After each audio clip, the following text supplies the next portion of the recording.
കൈത്താക്കാലം 3-ാം ചൊവ്വ. മത്തായിയുടെ സുവിശേഷം 19-ാം അധ്യായം 3 മുതൽ 12 വരെയുള്ള വാക്യങ്ങളുടെ വിശകലനം. വിവാഹമോചനത്തെക്കുറിച്ച്.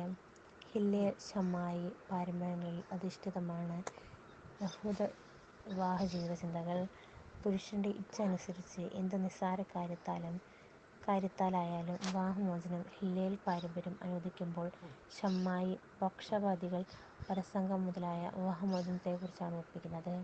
അതിനാൽ വിവാഹമോചനത്തെക്കുറിച്ച് ഫരിസയർ ചോദിക്കുമ്പോൾ വിവാഹത്തിന്റെ ആഭിജാത്യത്തെക്കുറിച്ചാണ് യേശു പറയുന്നത്. കാരണം ദൈവം മുൻകൈയെടുത്ത് യോജിപ്പിക്കുന്നതാണിത്. മനുഷ്യൻ അത് വേർപെടുത്താതിരിക്കട്ടെ. അത് ദൈവത്തിന്റെ ഒരു കൽപ്പനയാണ്. യേശുവും സഭയും തമ്മിലുള്ള മൗലിക ബന്ധത്തിന്റെ ബാഹ്യമായ അടയാളമാണത്.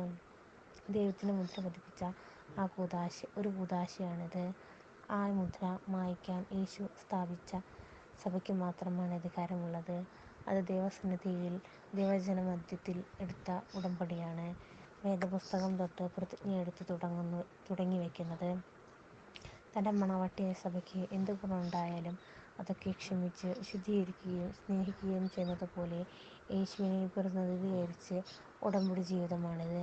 വിശ്വസ്തതയും ദയവായ്പും ഒരുപോലെ കവിഞ്ഞൊഴുകപ്പെടേണ്ടതാണ്.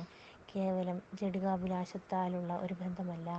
അത് നിഷ്കളങ്കമായ പ്രണയത്താൽ ദൈവാനുഗ്രഹം നേടിയെടുക്കപ്പെടേണ്ട ജീവിതമാണ്. കാരണം ദൈവഛായയിൽ സൃഷ്ടിക്കപ്പെട്ട പരസ്പരപൂരകമായ രണ്ട് ആത്മാക്കളാണത്. മണ്ണിൽ നിന്നും മെനഞ്ഞെടുക്കപ്പെട്ട് ഇരുവരും മണ്ണിൽ ജീവിച്ച് മണ്ണിൽ തന്നെ അലിഞ്ഞുചേരും.